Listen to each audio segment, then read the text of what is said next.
दोस्तों, कई बार हम अपने जीवन में आगे चलते चलते एक मोड़ पर आकर ऐसे रुक जाते हैं कि वो मोड़ हमें ऐसा लगता है कि ये मोड़ हमेशा यहीं पर रुका रहे।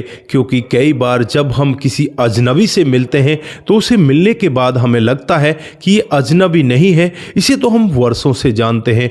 और वो एक पल की मुलाकात हमारे जीवन को झकझोर करके रख देती है।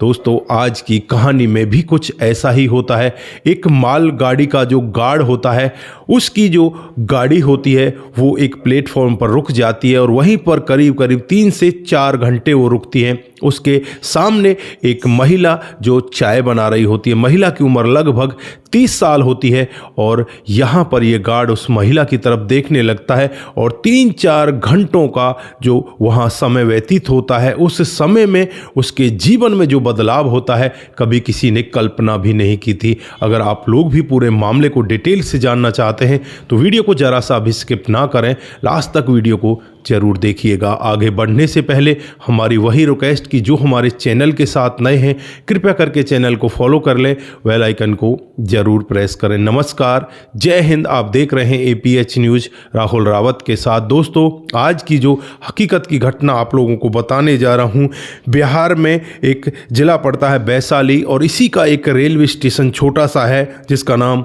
मनिहार रेलवे स्टेशन है।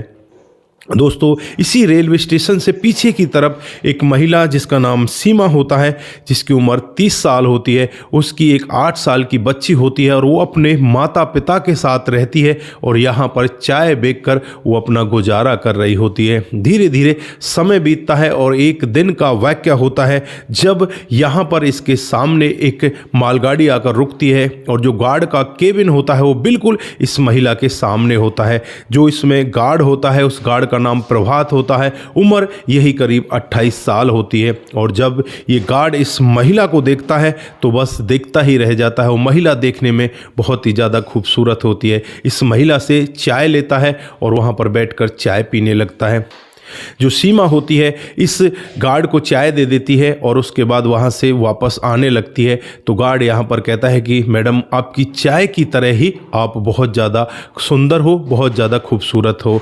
तो यहाँ पर वो महिला उसकी तरफ देखकर मुस्करा जाती है और उसके बाद फिर से अपनी चाय की दुकान पर चली जाती है। वहाँ पर और जो ग्राहक आते हैं उनको चाय देती है और चाय देने के बाद जैसे ही थोड़ा समय और बीतता है, लगभग आधे से पौना घंटा, तो यहाँ पर जो गार्ड होता है दोबारा से उससे चाय मांग लेता है। वो महिला दोबारा से उसे चाय दे देती है और यहाँ पर अब वो उस महिला से कहने लगता है कि आप क्या मेरे केबिन में ऊपर आ सकती हो। तो यहाँ पर वो महिला कहती है कि भला मेरा आप क्या करोगे। तो यहाँ पर वो व्यक्ति कहने लगता है कि मैं आपको नज़दीक से देखना चाहता हूँ, मैं महसूस करना चाहता हूँ कि आप रियल में ही इंसान हो या परी हो। तो यहाँ पर वो मुस्कुराती है और फिर वापस चली जाती है। दोस्तों, उसके बाद यहाँ पर जो चाय बेचने वाली होती है उसके भी दिमाग में कुछ सवाल चलने लगते हैं। वो भी सोचने लगती है कि पता नहीं ये व्यक्ति मुझसे ऐसा कैसे कह रहा है, ये सरकारी नौकर है और मैं कहाँ गरीब, और फिर भी ये इस तरह से मेरे बारे में सोच रहा है। अब यहाँ पर वो महिला फिर अपने कामकाज में लग जाती है। थोड़ी देर बाद वो व्यक्ति फिर उससे कहता है कि चाय लेकर आओ। अब वो फिर चाय लेकर आती है। तो यहाँ पर वो कहता है कि आप ऊपर क्यों नहीं आ जाती। दोस्तों, यहाँ पर हिम्मत करके वो महिला ऊपर चढ़ जाती है और उसके जो पीछे बालकनी टाइप में चेयर लगी होती हैं उन चेयरों पर बैठ जाती है। एक चेयर पर वो बैठ जाती है, दूसरी चेयर पर प्रभात बैठ जाता है और प्रभात उससे कहने लगता है कि तुम्हारे जीवन में चल क्या रहा है, तुम्हारे परिवार में कौन है। तो यहाँ पर वो महिला कहती है कि मेरे परिवार में मेरी एक 8 साल की बच्ची है, मैं अपने माता पिता के साथ रहती हूँ।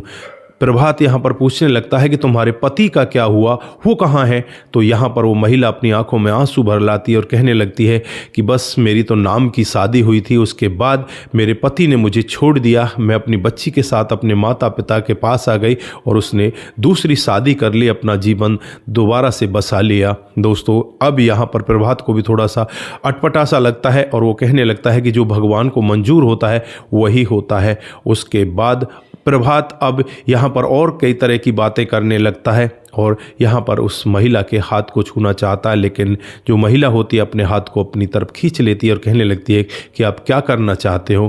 तो यहाँ पर प्रभात कहता है कि मैं आपको नज़दीक से महसूस करना चाहता हूँ, मैं आपको छूना चाहता हूँ, लेकिन यहाँ पर महिला उसे मना कर देती है कि नहीं नहीं, ये सब नहीं हो सकता। अब यहाँ पर धीरे धीरे करके लगभग 3 से 3.5 घंटे का समय बीत जाता है और 3 घंटों में ये प्रभात 10 से 12 चाय पी लेता है और इस महिला से लगातार बातें करता रहता है। और जब ट्रेन जाने वाली होती है, ये अपने लोको पायलट से बात करता है। वो कहता है कि अभी 5 मिनट में सिग्नल मिलने वाले हैं, 5 मिनट में हम लोग यहाँ से चल देंगे।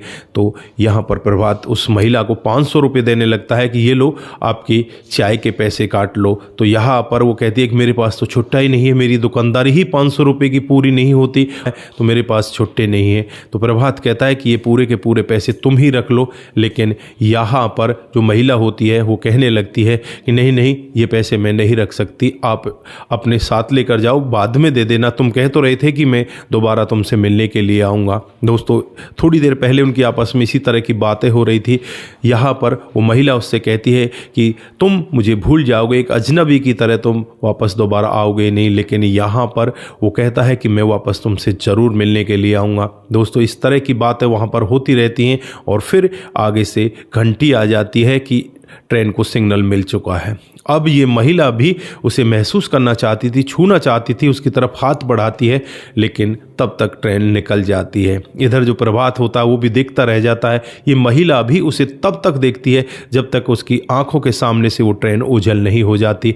अब तो हर दिन ये महिला मालगाड़ियों को देखा करती कि इस मालगाड़ी में प्रभात आएगा, लेकिन किसी भी मालगाड़ी में प्रभात नहीं होता। लगभग धीरे धीरे करके 4 महीने का समय इसी तरह से बीत जाता है और अब इस महिला को ऐसा लगने लगता है कि वो तो एक सपना था और जो बीत गया वो अब आगे दोबारा नहीं आने वाला, बस वो तो उसी समय ख़त्म हो गया। इधर जो प्रभात होता है उसके मन में भी बहुत सारे विचार चल रहे होते हैं। वो भी सोचता है कि यार मैं उस महिला का नंबर ले लेता तो अच्छा रहता, लेकिन वो नंबर भी नहीं ले पाया था, ना ही ये महिला उसका नंबर ले पाई थी।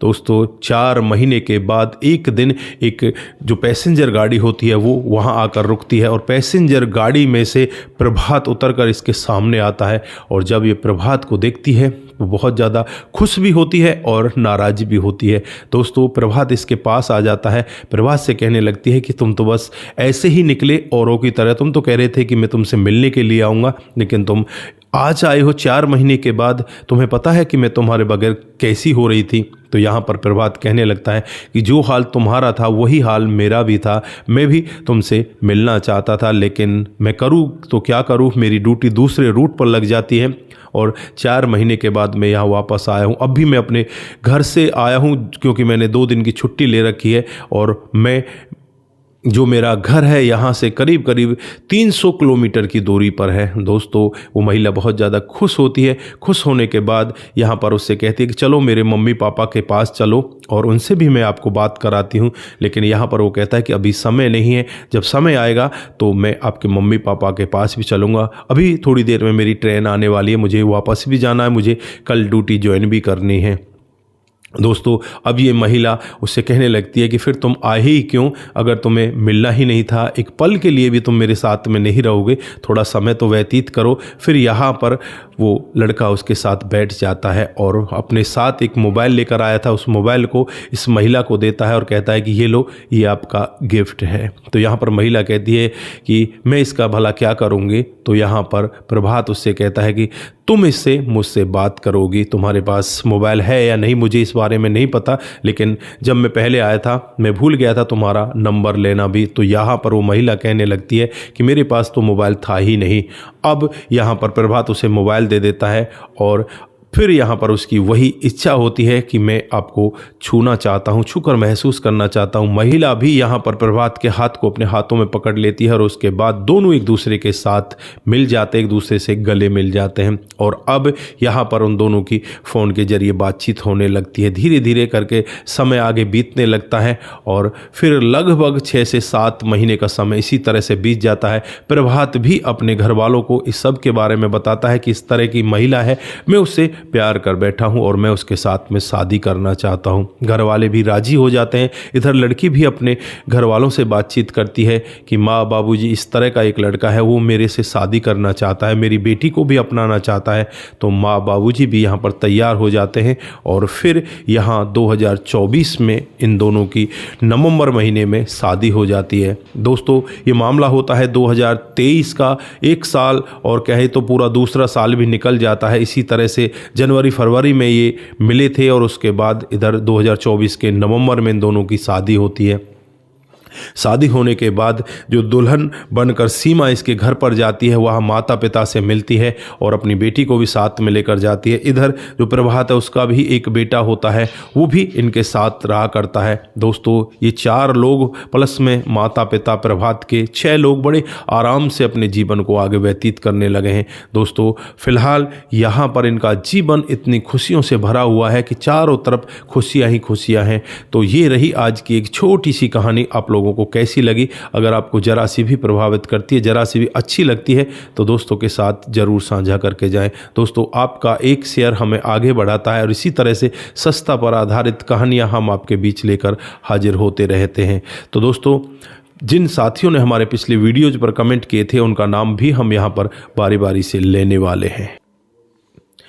दोस्तों, जो सबसे पहला कमेंट आता है वो नीलम नेगी जी का आता है। वो लिखती हैं कि आपकी कहानी बहुत ही अच्छी है भाई जी, आपका बहुत बहुत धन्यवाद नीलम जी। उसके बाद में शंकर स्वामी जी हमें कमेंट लिखते हैं कि आपकी कहानी बहुत ही अच्छी लगती है। शंकर जी, आपका भी तहे दिल से बहुत बहुत धन्यवाद। उसके बाद प्रेमचंद शर्मा जी, नमस्कार भाई साहब, बहुत ही सुंदर कहानी है, सुनकर अच्छा लगा। पुजारी जी ने बहुत अच्छा काम किया, बहुत बहुत धन्यवाद आपका। उसके बाद पुष्पा श्रीवास्तव जी हमें कमेंट करती हैं, बहुत ही अच्छी कहानी है, थैंक्स, आपका भी बहुत बहुत धन्यवाद पुष्पा जी। उसके बाद चंदन यादव जी हमें नाइस लिखते हैं, चंदन जी आपका भी बहुत बहुत धन्यवाद। मोनू जैन जी नाइस लिखते हैं, मोनू जी बहुत बहुत धन्यवाद। उसके बाद में मनीता अधिकारी जी हमें नाइस लिखते हैं, तो आपका भी बहुत बहुत धन्यवाद। उसके बाद चित्रलाल जरवाल जी, जय हो सर जी, गुड स्टोरी, आपका भी बहुत बहुत धन्यवाद। कमल चौहान जी हमें हर दिन की तरह आज भी कमेंट करते हैं। उनका कहना है कि आपकी जो कहानी है वो बहुत ही बेहतर होती हैं, आप इसी तरह से हमारे साथ कहानियाँ लेकर आते रहें। आपका भी दिल की गहराई से बहुत बहुत धन्यवाद। आप सभी लोग इसी तरह से हमारे साथ बने रहें, इसी तरह से अपना प्यार हमारे साथ में बनाए रखें। आप सभी का बहुत बहुत धन्यवाद। सतर्क रहें, सावधान रहें, रिश्तों की अहमियत को जरूर समझें। नमस्कार, जय हिंद, जय भारत।